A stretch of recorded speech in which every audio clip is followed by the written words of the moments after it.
ہمارے ساتھ ایک بہت بڑا ہمارے لیے اس دفعہ بہت بڑی خوش قسمتی ہے کہ ہمارے ساتھ دولت قاسمی صاحب موجود ہیں. ادا صاحب کو تو انتہائی بیماری اور بڑی پریشانی کے باوجود تشریف لائے اور ہمارا حوصلہ بڑھ رہا ہے. میں مخل نہیں ہوتا زیادہ اور میں چاہتا ہوں ادا صاحب کہ اپنی خیالات کا اظہار فرمائیں. محترم انور مقصود صاحب، تابش صاحب، انعام صاحب، باقی دوست، میں اس وقت مجھے کچھ نہیں پتا میں کہاں بیٹھا ہوں اور کیا بہت میں اصل میں 15 دن سے مجھے انجیکشن اور پتہ نہیں کیا کیا لگ رہا تھا. تو تابش بھائی نے اتنی محبت سے مجھے کہا تو میں نے کہا کوئی بات نہیں، اس دفعہ جان پہ کھیل جاؤں گا لیکن جاؤں گا ضرور.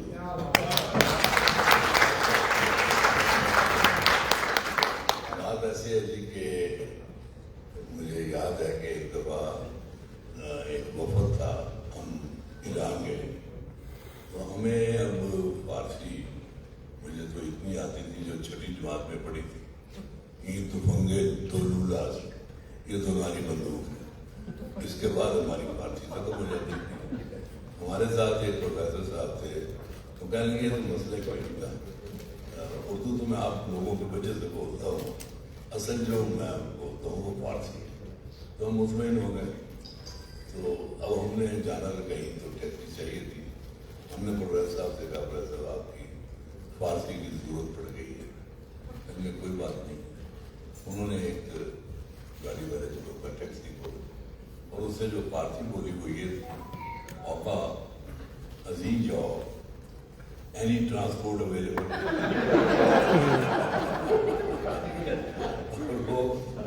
وہ ان کی یہی آ رہا. اس سفر میں مجھے یاد ہے کہ بڑے مزیدار واقعات ہوئے تھے اور واپس آ کے میں نے ایک لمبا چوڑا رپورٹ آج بھی میں نے لکھا تھا. بہرحال اصل بات یہی ہے کہ میں انور بھائی اور میں ہم دونوں میرے خیال میں دنیا بہت گھومے ہیں. میں تو خیر 1970 میں امریکہ چلا گیا تھا، وہاں کوئی 2 سال رہنے کے بعد میں واپس آ گیا. پھر مجھے ناروے رہنا پڑا 2 سال، پھر تھائیلینڈ رہنا پڑا. میں تو یعنی پکا مستند قسم کا ہمارا کر دوں میں. تو اب لیکن دیکھیں اللہ کی قدرت دیکھیں کہ کراچی سے لاہور سے یہاں تک آنا جو تھا تو بھائی میرے لیے ایک بہت بڑا امتحان تھا. یعنی کبھی کوئی مجھے گود میں اٹھا رہا ہے، کبھی کوئی اٹھا رہا ہے، کبھی کوئی اٹھا رہا ہے. میں نے کہا چلے ساری عمر ہم نے 20 لوگوں کے نخرے اٹھائے ہیں، اب مجھے بھی کوئی اٹھا رہا ہے. میں بہت مبارکباد دیتا ہوں. میں انہوں نے جس چال سے یہ کرتے ہیں ہر دفعہ اور میں سنتا ہوں اور اسی چال سے انہوں نے انتخاب کیا اور یقین کریں ان کی محبت اور ان کا جوش و جذبہ دیکھ کے مجھے رشک آیا کہ کبھی کسی زمانے میں. اچھا اس سے مجھے یاد آ گئے ہمارے ایک نظر ہمارے ایک پرنسپل تھے ایم اے کالج کے، وہ کمال کے آدمی تھے. نام تھا ان کا، چلے جو بھی نام تھا. میں نے مشاعرہ کروانا تھا، میں پڑھتا تھا وہاں اسٹوڈنٹ تھا میں. تو وہ ان سے میں نے 150 روپے اس دن مشاعرے کے لیے منظور کروائے اور صفحے اول کے جو شعراء تھے ان کی منتیں کر کے پاؤں کو ہاتھ لگا کے ان کو راضی کیا کہ وہ تشریف لائیں گے. اب وہ پبلسٹی میں نے پوری کی. میں خود سائیکل پہ وہ ڈول میں ڈال کے اس کو کیا کہتے ہیں جس سے چپکاتے ہیں وہ اشتہار میں چپکاتا رہا خود. چنانچہ وہ شام کو جناب وہاں ایک ہجوم لوگوں کا، اتنی دیر میں مجھے انہوں نے بلایا. اچھا جی وہ اردو بولتے تھے یا پنجابی بولتے تھے؟ اردو نہیں بولتے تھے. ایک کی ہو رہے بار کی ہو رہے ہے. میں کہ سر وہ مشاعرہ ہو رہا ہے. کہڑا مشاعرہ؟ میں جی جڑا مشاعرہ ہوتا ہے سب کچھ ہو سکتا ہے، اس کالج کے مشاعرہ نہیں ہو سکتا. کوئی مشاعرہ کرائے گا کہ ان میں معاف نہیں کرے گا. میں نے کہا سر لوگ باہر بے تحاشا کھڑے ہیں, دروازہ بند کر دو. اچھا جی, نے گیٹ بند کر دیا, لوگ وہاں کھڑے ہیں باہر اور وہ آ رہے ہیں. آخر جب میں نے دیکھا کہ یہ تو انتہا ہو گئی ہے, تو میں پھر دیوار کے اوپر چڑھا اور وہاں سے میں نے کہا کہ رات بڑے افسوس سے اعلان کرنا پڑتا ہے کہ کالج کی پرنسپل قضائے الہی سے انتقال کر گئے. چنانچہ شوق میں آج مجھے وہ کہنے لگے کہ تمہیں بڑی خوشی ہوئی تھی میرے انتقال کی خبر. میں نے کہا جی میں نے تو آپ کے انتقال کی جھوٹی خبر نشر کی, اگر میں نہ کرتا تو میری سچی خبر آتی.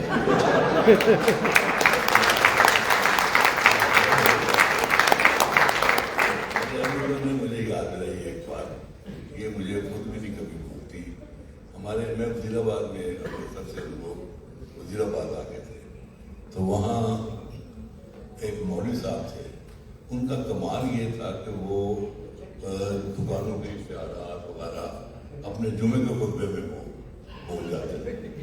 چنانچہ وہ لوگ ان کو علامہ کمرشل سروس,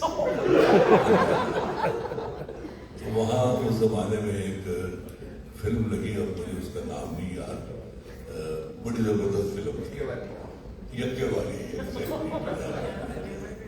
تو یکے والی والا آیا جی, اس جمعے میں آپ نے یکے والی کا اشتہار چلانا ہے. وہ کہنے لگے بھائی اللہ سے کرو, یہ کیسے ہو سکتا ہے, سر پیسے معقول ملیں گے آپ. کہتے اچھا میں کوشش کروں گا. انہوں نے پھر جو تقریر کی وہ روزے جزا پہ تھی کہ گناہ گاروں کے ساتھ کیا ہوگا, کتنی دفعہ انہیں زندہ کیا جائے گا, کتنی دفعہ جلایا جائے گا. اس کے بعد اس قدر یعنی اتنے مظاہر جو اللہ تعالیٰ نے بھی کبھی بیان نہیں کیے وہ انہوں نے بیان کیے. تو سارے بیان کرنے کے بعد یعنی مجھے پتا ہے کہ میری ان باتوں کا کوئی اثر نہیں ہوگا. آپ نے یہاں سے سیدھا یکے والی دیکھی,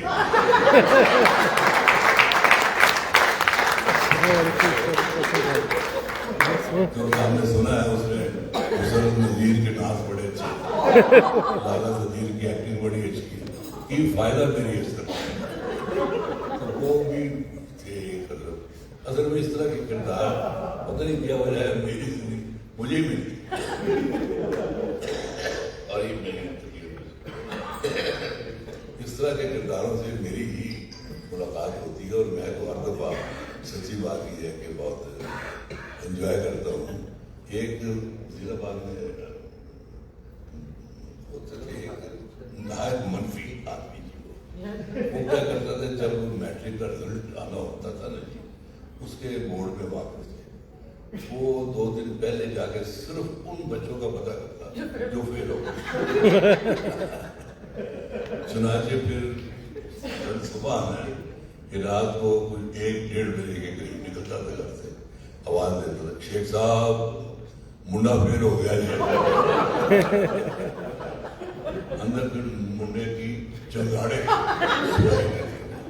اس کے بعد چوہے صاحب منڈا فیل ہو گیا جی. پورے یعنی محلے کو پٹوانے کے بعد پھر وہ آرام سے سکون سے گھر جا کے سو جاتا. تو ہمارے معاشرے میں اس طرح کے کردار جو ہیں وہ کافی وافر مقدار میں پائے جاتے ہیں.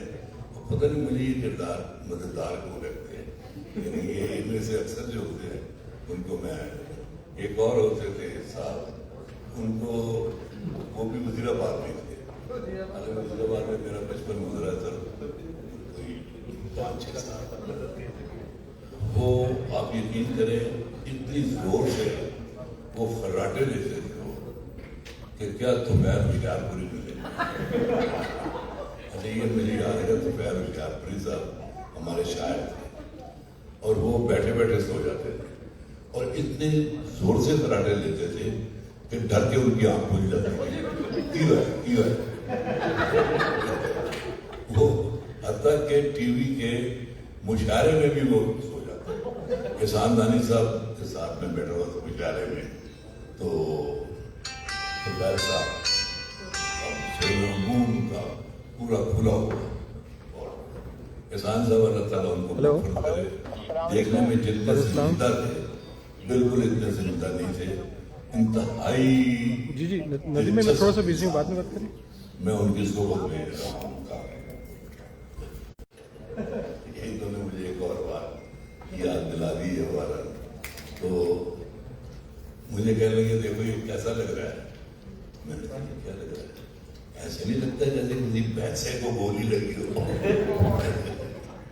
اچھا جی ایک اور کریکٹر جو ہے نا مجھے یہ تو خاص طور پہ لاہور کا افور ہو گیا ہوا ہے. مجھے یہ کہنا نہیں چاہیے لیکن اس کا نام یہی تھا. اس کو حاجی حرامدہ کہتے تھے. وہ باتیں ہی ایسی کرتا تھا کہ میں نے شہزاد احمد ایک دفعہ گیا اس کی طرف چلے گئی تھا کے پاس کالونی میں.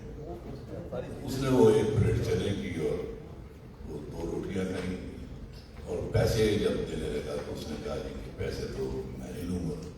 انہوں نے کہا دیکھ حاجی یاری دوستی اپنی جگہ پہ لیکن کاروبار اپنی جگہ پہ کہ تم پیسے دے دو. جب اس نے بہت اصرار کیا تو حاجی کہتا ہے مجھے کیا کہا تم شہزاد تو شام دا بیٹا ہے تو اگر نہ آتا مجھے کتیا نہیں. ایک بہت بڑے فلم ساز تھے.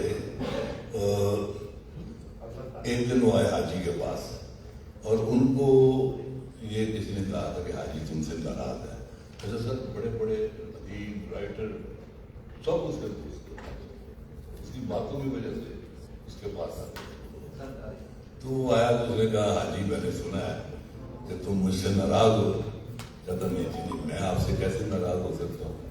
آپ کتنے بڑے فلم ساز، میں غریب چنے بیچنے والا. تو میں نے کہا نہیں مجھے پکی خبر ہے. میں نے بتایا نا کہ میں آپ سے ناراض نہیں ہو سکتا. ہاں آپ آج کل ایک فلم بنا رہے ہیں، جب وہ فلم بن جائے گی اور سنیماؤں میں لگے گی فیل ہو جائے گی اور میرے سامنے آپ چلنے لگائیں گے تب میری آپ کے ساتھ.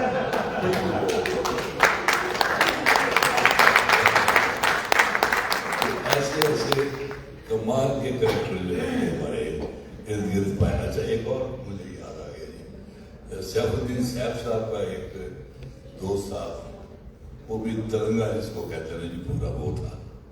صاحب صاحب کی کتاب آئی انہوں نے سب دوستوں کو دی، اس کو نہیں دی کیونکہ وہ شاعر نہیں تھا. اس کو بڑا غصہ اس بات کا کہ تو میری بے عزتی ہو گئی ہے. اس نے ایک دن صاحب صاحب سے کہنے لگا صاحب صاحب اتنی اعلیٰ کتاب ہے آپ کی لیکن آپ نے کوئی ٹریٹمنٹ دی تو میں چاہتا ہوں کہ میں دوستوں کو بلاؤں کھانے پہ.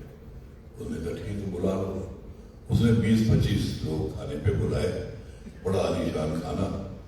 بازار سے وہ صاحب صاحب کی کتاب خرید کے لایا اور اس کا ورق کر کے نا نیچے پانوں والا تھا اس کو دی. کہتا ہے میں پان ہوا ہوا بن کے دور بھیج دیکھو. سب نے کھانا وانا کھایا. اس کے بعد کہنے لگا کشمیری چائے چلے گی؟ بسم اللہ کو نہیں کشمیری چائے کی پان وہ بلے اور تھلے جا کے پان لے گیا. اسے انہوں نے کہا ہوا تھا کہ یہ جو میں نے تمہیں کھول کے دی کتاب اس میں پان کے دے دیا تھے. چنانچہ جب وہ آئے تو سب سے پہلے اسی نے وہ کھولا. صاحب صاحب کیا حال یہ 1 مہینہ آیا ڈاڑی کتاب میں آیا پان بڑے انہوں نے پھر جو گالیاں دی ہوں گی ظاہر ہے وہ اس طرح کے لوگوں میں رہنا لطف آتا ہے زندگی کا. بہت شکریہ آسمی صاحب، بہت مزہ آیا اور ہم آپ سے واقعات انشاءاللہ کل بھی اور سنیں گے تاکہ اور پبلک تک بھی پہنچے.